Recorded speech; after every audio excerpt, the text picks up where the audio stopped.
This man Tshisekedi was never elected first. He didn't at all, and you know it. So I'm not telling anyone, only that you don't talk about it publicly, I'm talking about it publicly. That's the only difference. You know it. The second time, nothing happened, and you know it.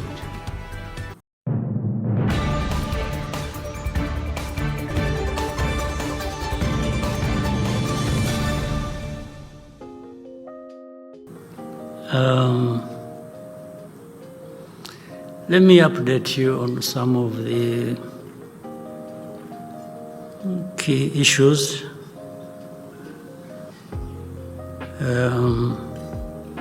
Regarding peace and security and politics and governance and in our region.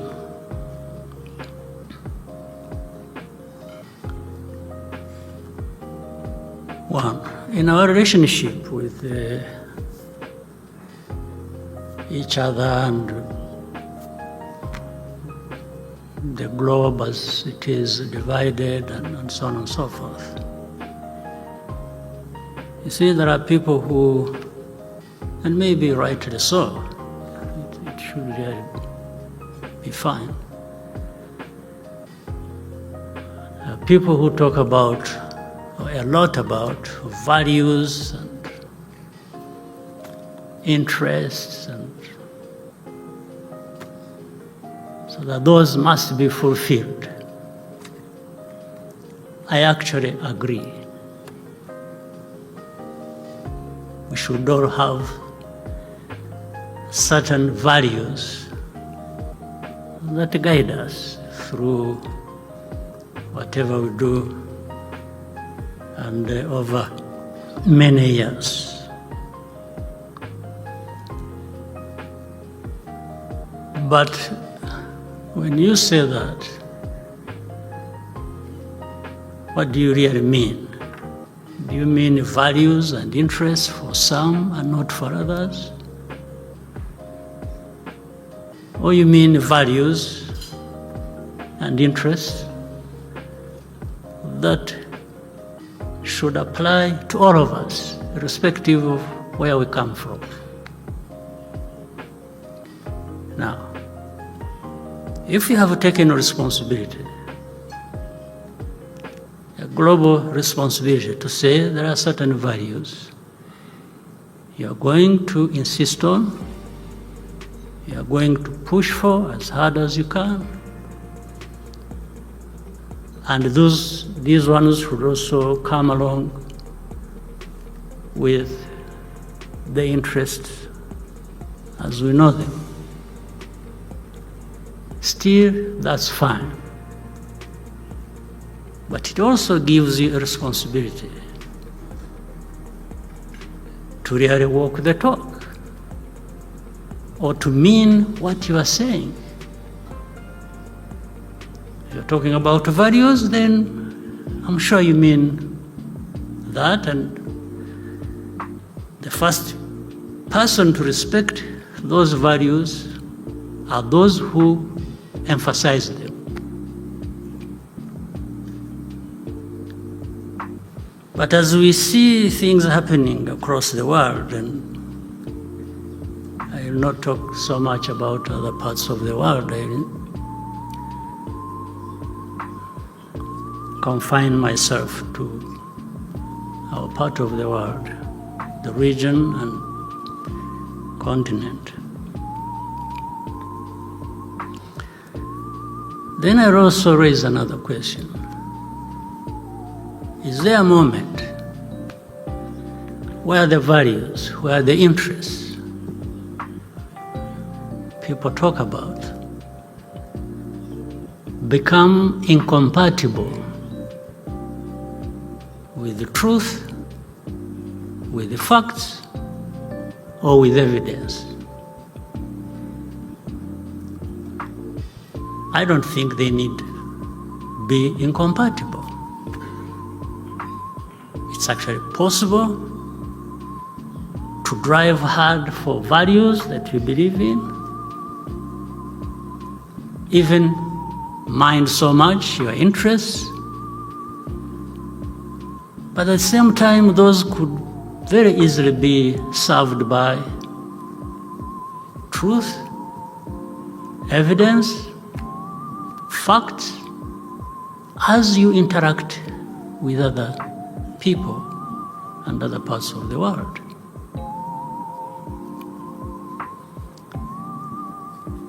Let me give some examples, and I had the opportunity recently to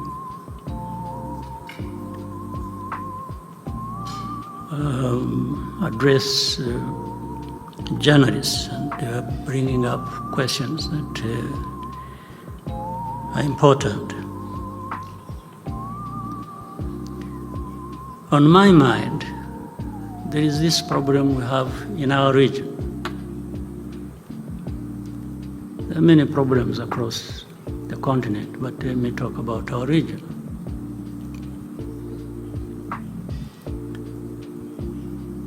And I'm going to do that because Rwanda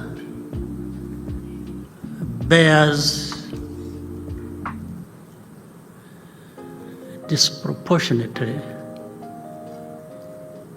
a huge amount of burden relative to our responsibility in any wrongdoing, if at all. And again, it plays out like that, selectively, and on the basis of the disparities that are in the world, where evidence, facts, even what is right, don't really matter. What matters is what somebody else must say, irrespective of whether what they are saying takes into consideration facts, evidence, or truth. You know, the problem we have in our region, in Eastern Congo, that has brought in so many countries to be part of it from our continent, but there have been even more countries from outside of our continent involved in one way or another, and unfortunately, many times the wrong way. And this wrong way, we are told, must be the one to prevail.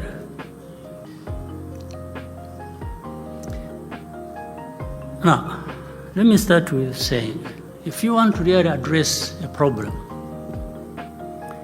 there is no better way of doing that than bothering to look at and addressing the root cause of that problem.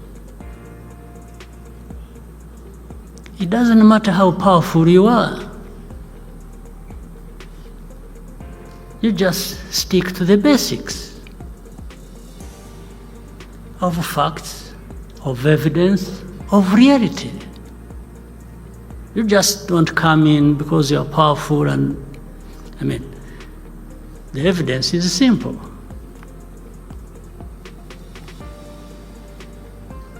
We have heard the UN,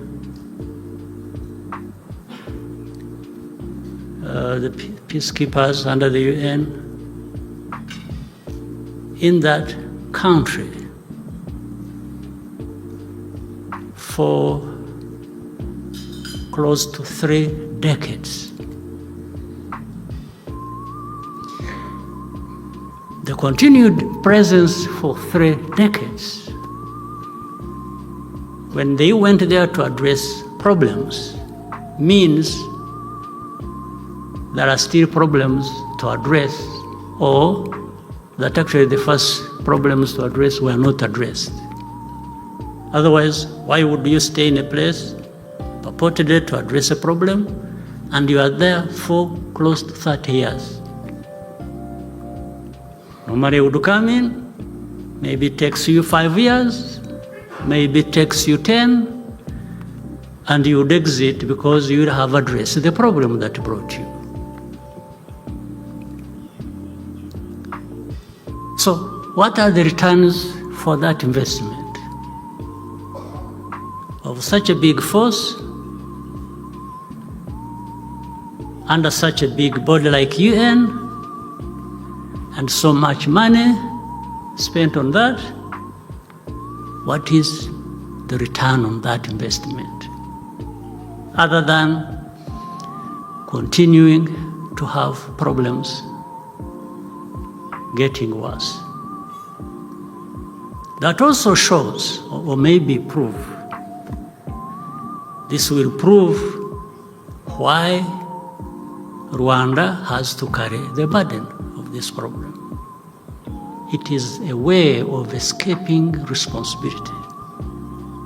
That's the shortest, easiest answer when people ask, why have you been there for this time and you still want to be there?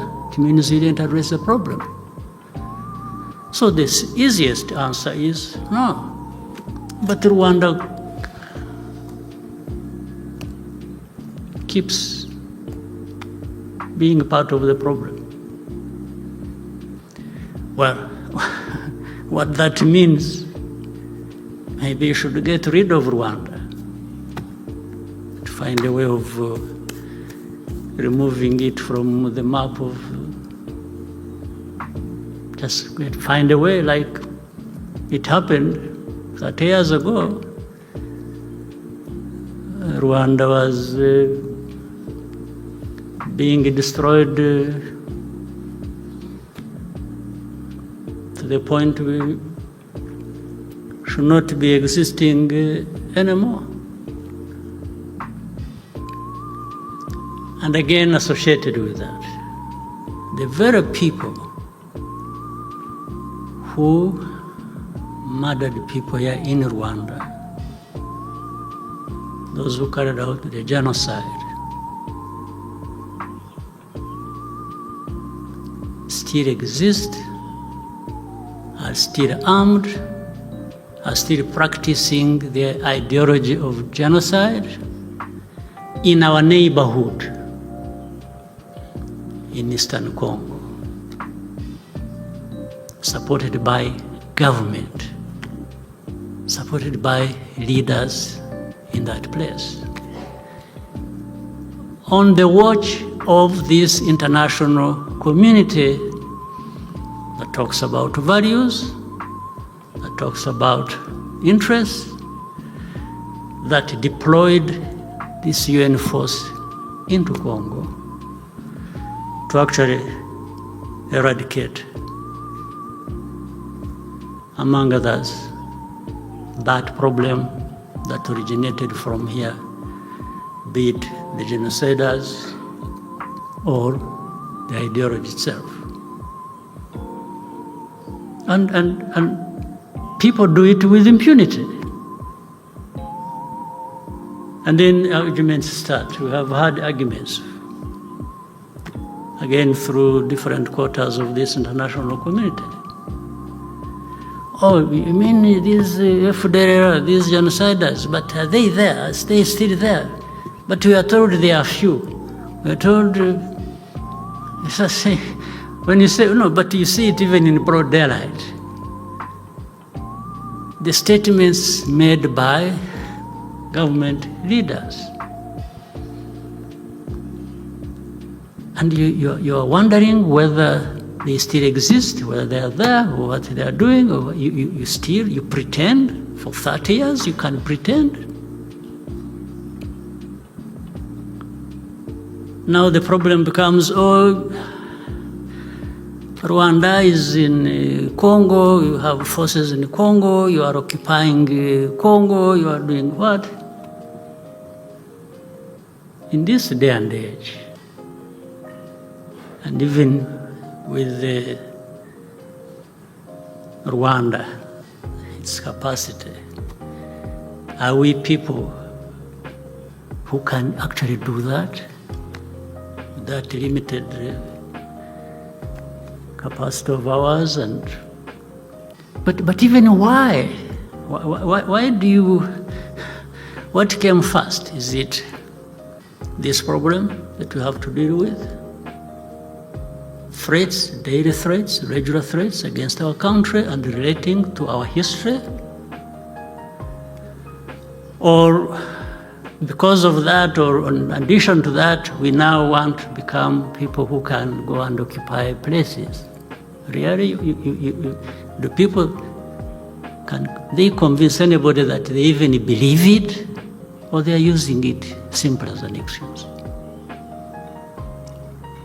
Even if you believe it, why don't you find a way of denying Rwanda this excuse and remove these people from there? Because that is even in the mission that took there the UN peacekeepers. What happened? So then,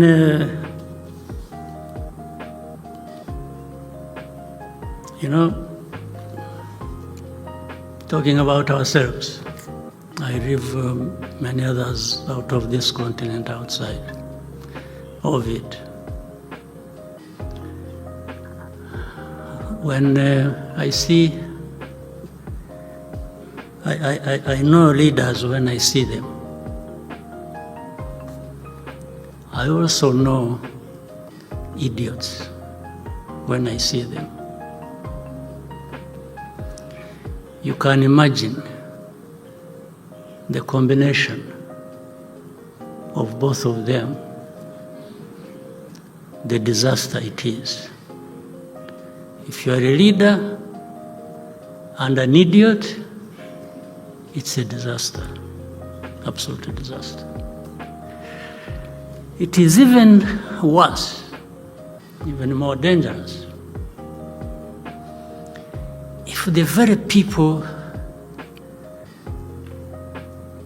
who hold the power in their hands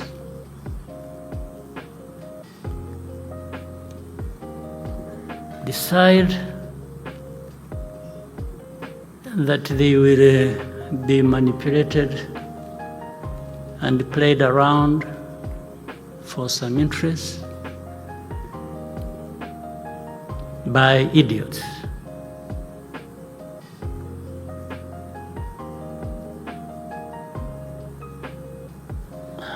Really, it is.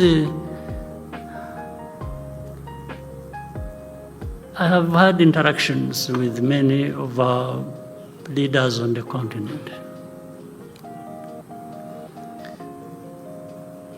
And among other things we talk about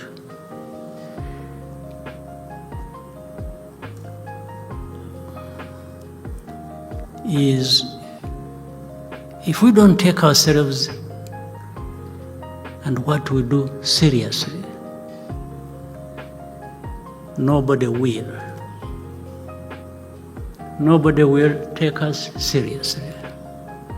And we will always remain just neither here nor there, and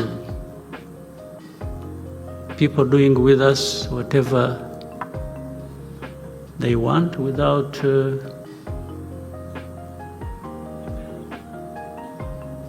any of us asking, I say, why? What is this? And then in the end we start complaining about, this is racism, this is blah, blah, blah, blah. Well, but I think we are the ones who drive ourselves in that kind of situation. There are things we need to be rejecting and doing so openly and without fear or favor. Why? Why can't we do that? Why are we not the kind of people? Why do we even need to have a problem like that one in Eastern Congo? Needing a solution from the UN, from some countries. Why? Why can't we?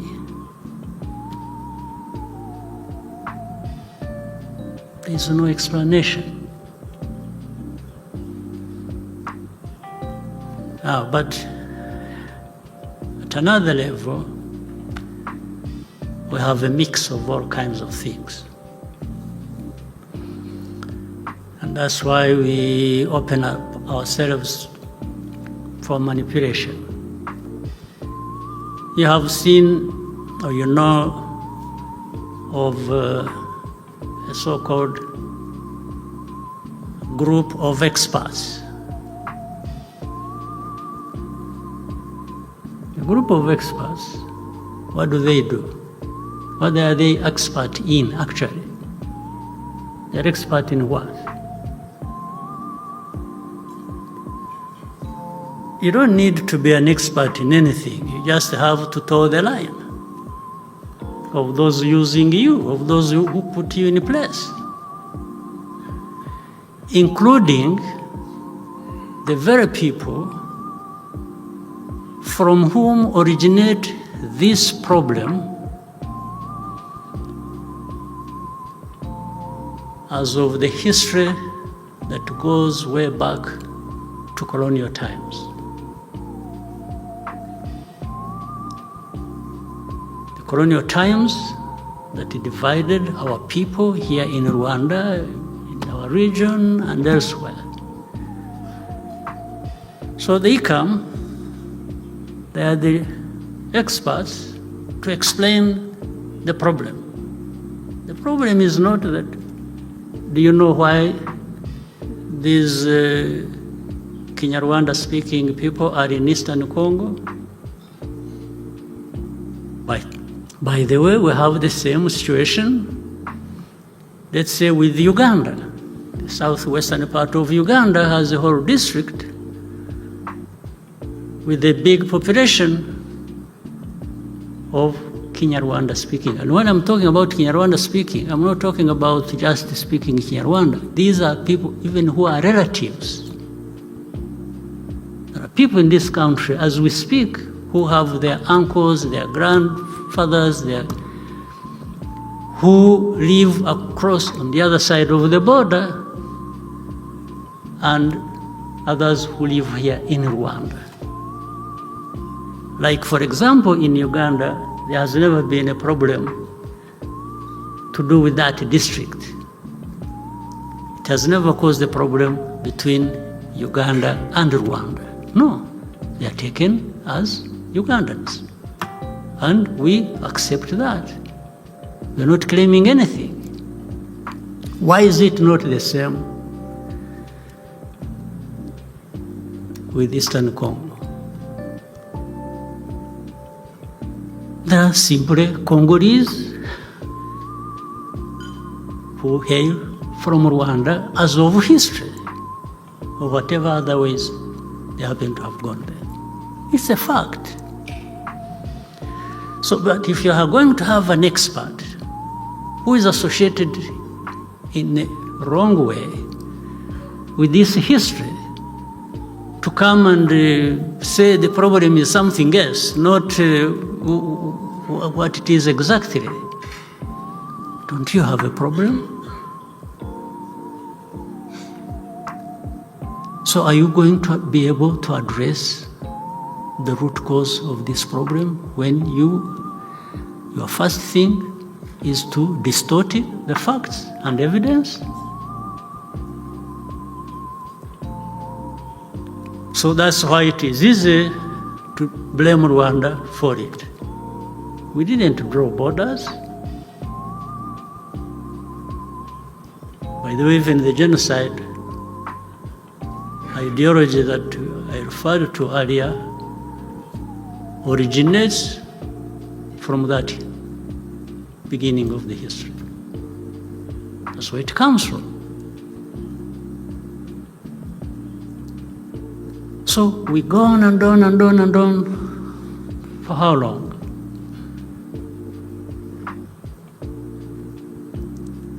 So if you think Rwanda is in Eastern Congo causing problems, would you mind bothering to understand why would Rwanda be in Eastern Congo fighting there? Why? You need to answer that.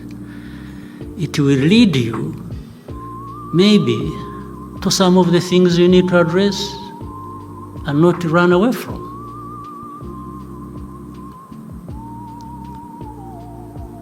But to simply keep making statements, threatening, doing all kinds of things, let me tell you, we have been there.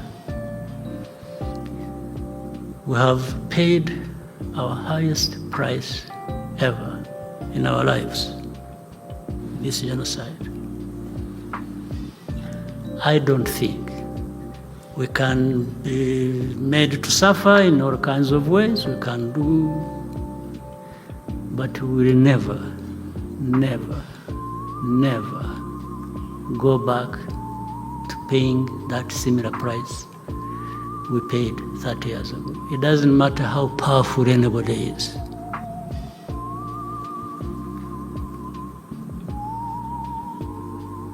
Maybe it will come to a point, if anyone insists on that, then that is maybe one way of wiping Rwanda off the map, because we will not yield an inch. Never.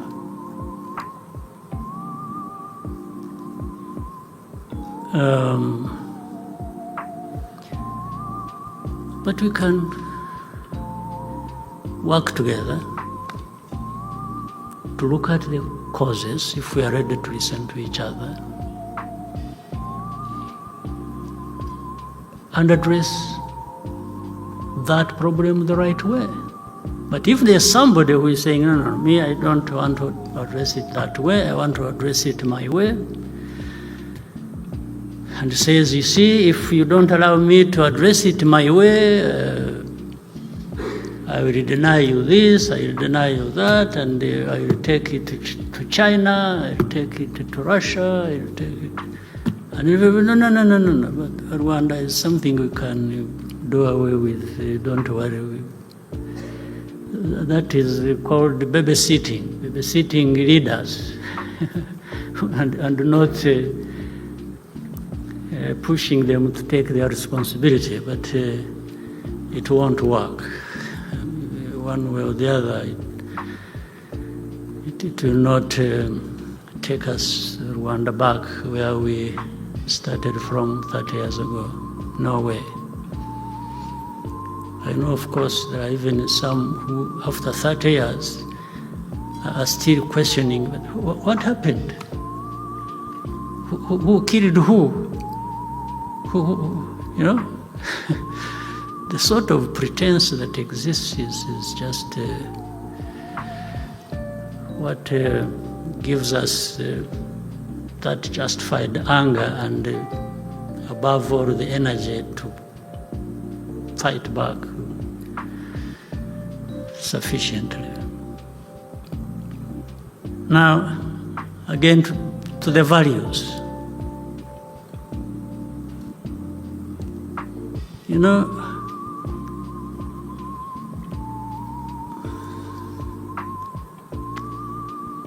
I keep telling people, they come, you say, you see everything, yeah, we understand you, we see everything is okay, but you see, we are failing to explain why Rwandan forces are said to be in Congo.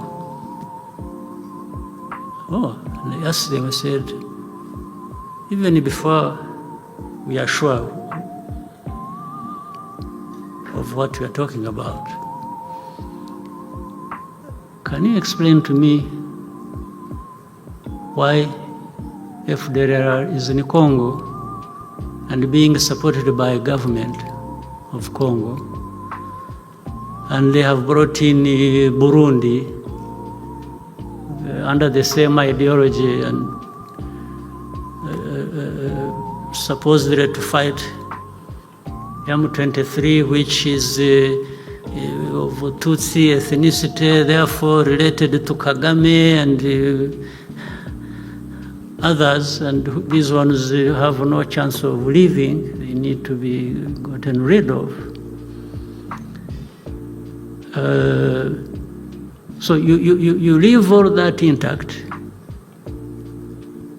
and then you come to complain about Rwanda possibly having a force in Eastern Congo. What do you think you're really talking about?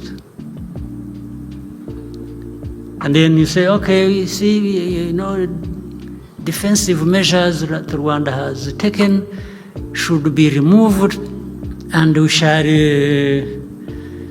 make sure that, FDLR, we get rid of it. That has been 30 years there and they have not gotten rid of it. And then you say, we shall convince the government in Kinshasa. After all, it is not the president who is the problem, it is his advisors, and it is, these ones who are openly talking about genocide ideology are just some people. We are going to tell him to take care of them and to put them aside. I mean, this story has gone on. I mean, do you really think you are talking to kids also who... Why would you even be talking to anybody like that? So let's leave the problem as it is.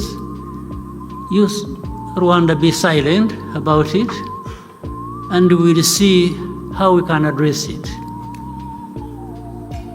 And then recently, Rwanda blamed, we didn't go to Rwanda. Rwanda, I'm friends with the Angolans and the president and Rwanda and so on. But it was not a visit of that kind. It was a visit to address problems. It was not a visit to have an opportunity to take pictures and... No. It's not going to be the case. The problem must be addressed, and it can be addressed. It can be addressed. We all need peace. Rwanda actually needs peace more than anybody, because we have already tested the lack of it and the meaning of that.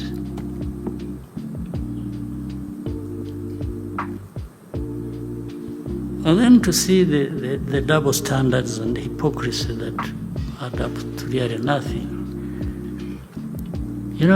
We talked earlier about elections we had here and so on and so forth. And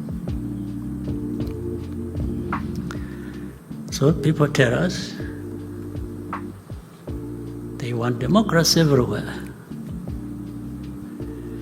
They encourage elections. The person who is causing problems in this situation I'm talking about between Rwanda and DRC has never, twice, been elected. And you know it. You know it. But this is why I was saying it doesn't matter evidence, it doesn't matter facts, it doesn't matter the claim. It's just what you think applies to you for that moment, for your benefit. The rest doesn't matter. This man Tshisekedi was never elected first. He didn't at all. And you know it. So I'm not telling anyone Only that you don't talk about it publicly, I'm talking about it publicly. That's the only difference. You know it. The second time, nothing happened, and you know it. So, what values are you telling us that you beat up some people for, and then others you don't know what to do? So you think I realize that and really respect you for it, or even listen to what you tell me that doesn't add up to anything?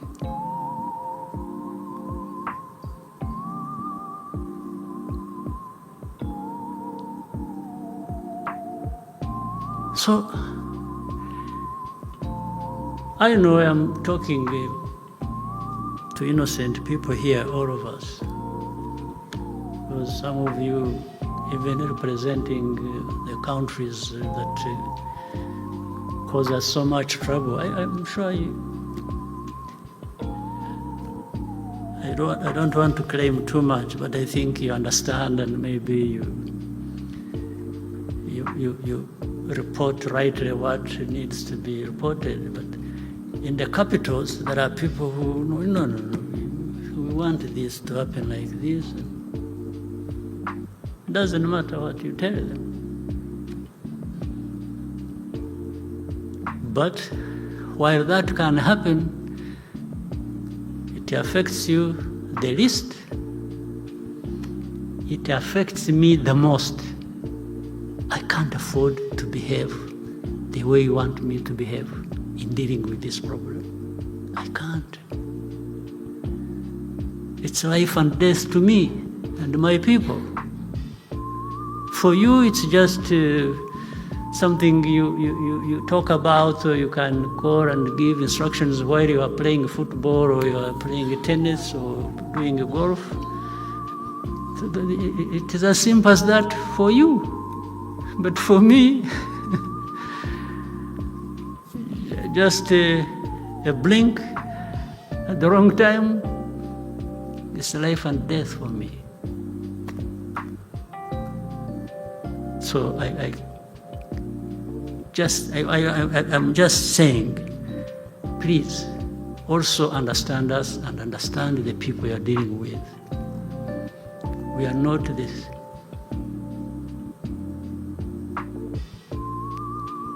Same old idiots you dealt with 50 years ago. We are not. Not at all. Not anywhere near to that.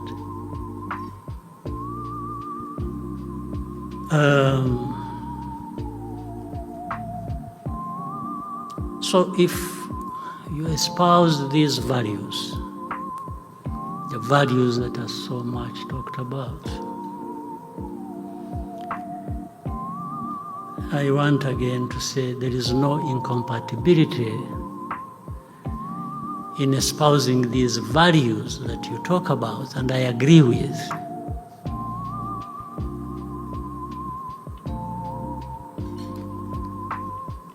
And even fulfilling your interests. There's no incompatibility.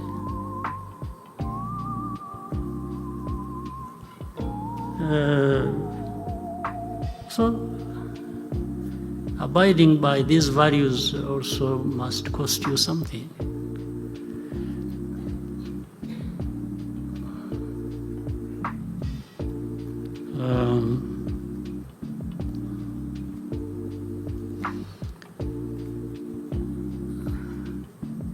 That's why some truth has to, the partners we even told, want you to develop, to prosper, to do this, to do that. At the same time, I remembered a story. There's something called AGOA,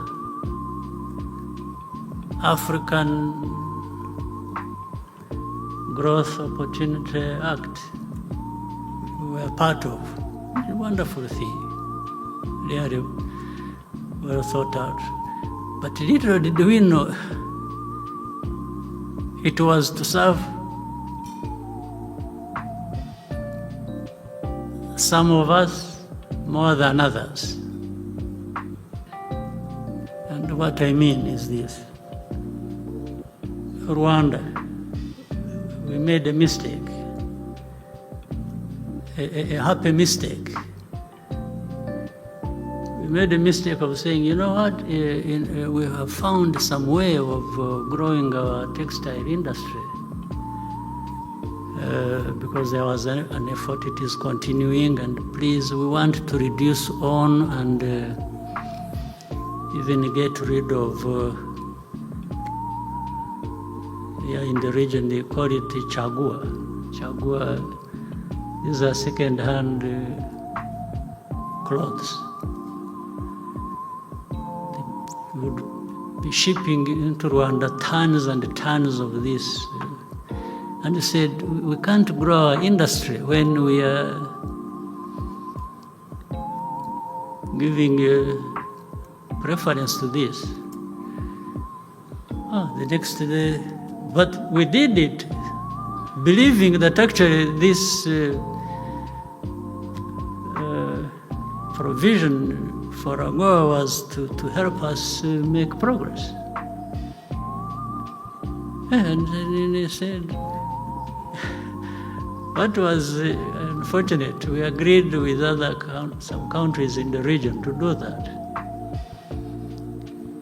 And then before we realized, all the countries who had been discussing this matter and agreeing to the approach had been persuaded into reversing their decision, and they didn't tell us.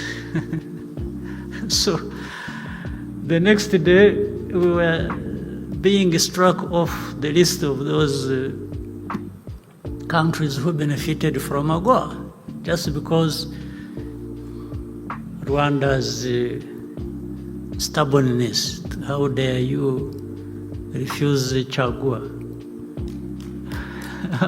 How did you refuse chagua to enter your country?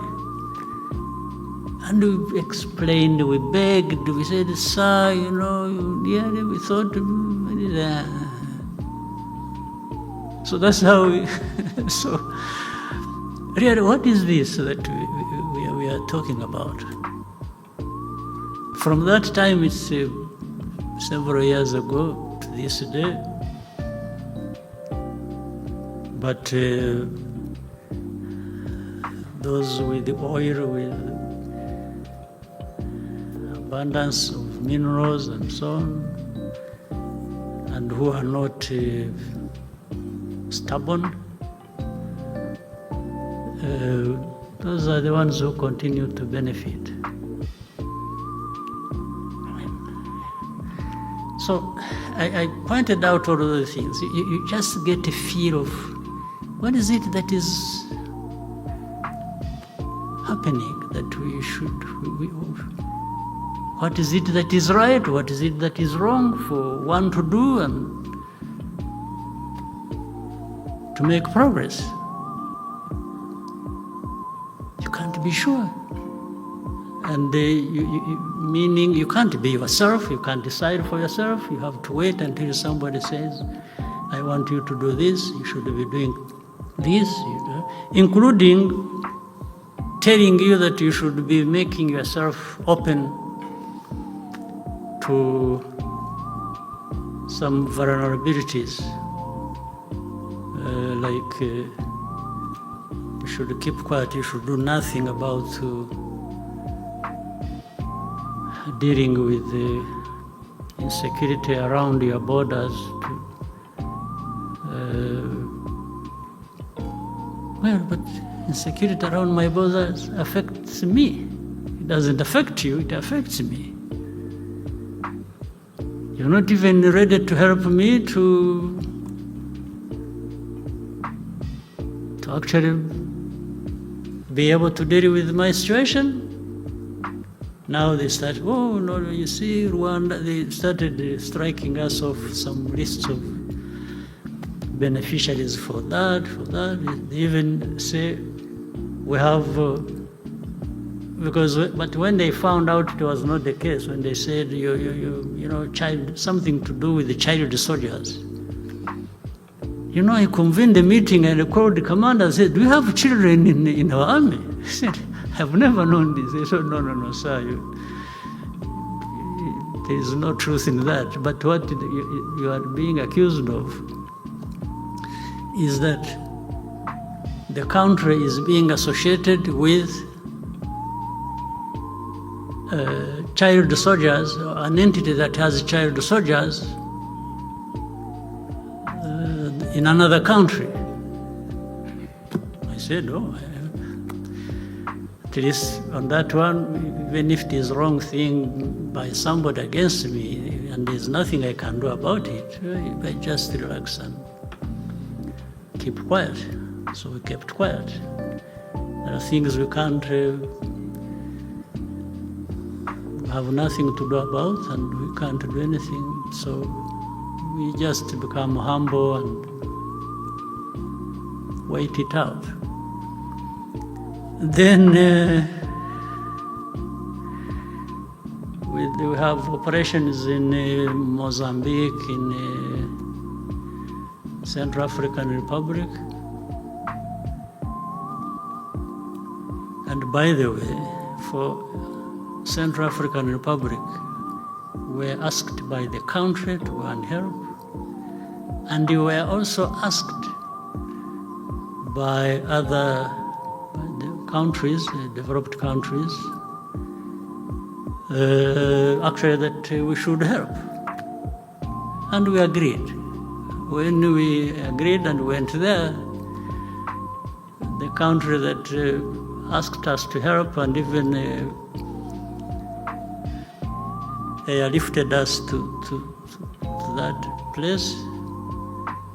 We never heard from them a few months after. And then we were asked to do the same in Mozambique. We went there. Before we realized, when we were taking Mozambique and the partners, and say, you know what, we are able to do what we can do, but we can't do everything. At least with Rwanda, limited resources in all ways, we can't afford to finance our operations there.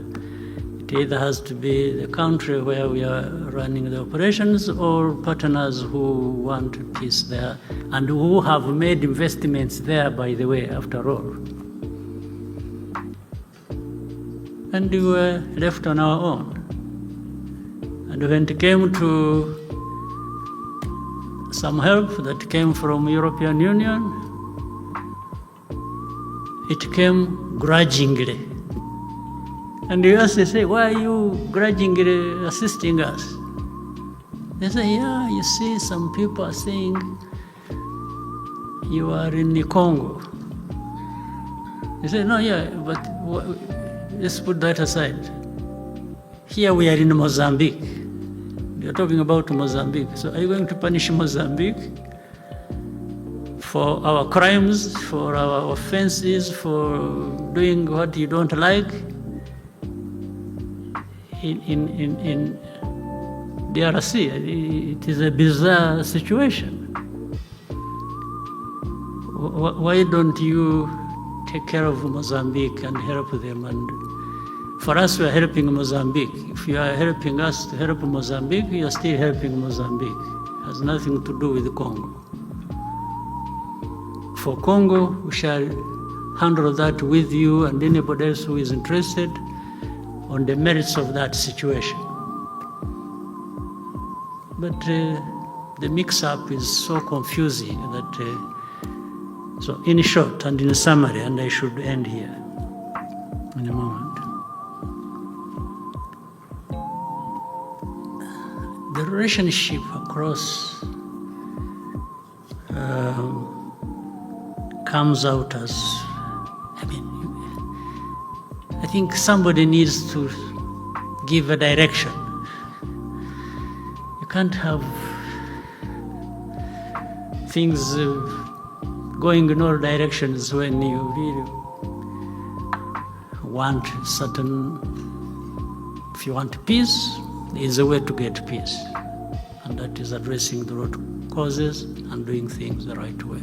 If you want development, you need peace, and then you empower and allow people who need development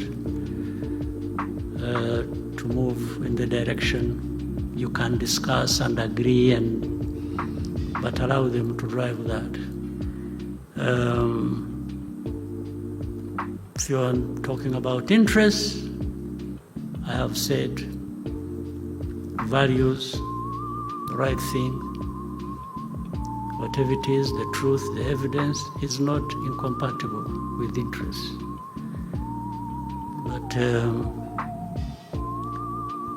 if you drive it in the direction that is messy already and think that is the right way, I think we end up with nothing.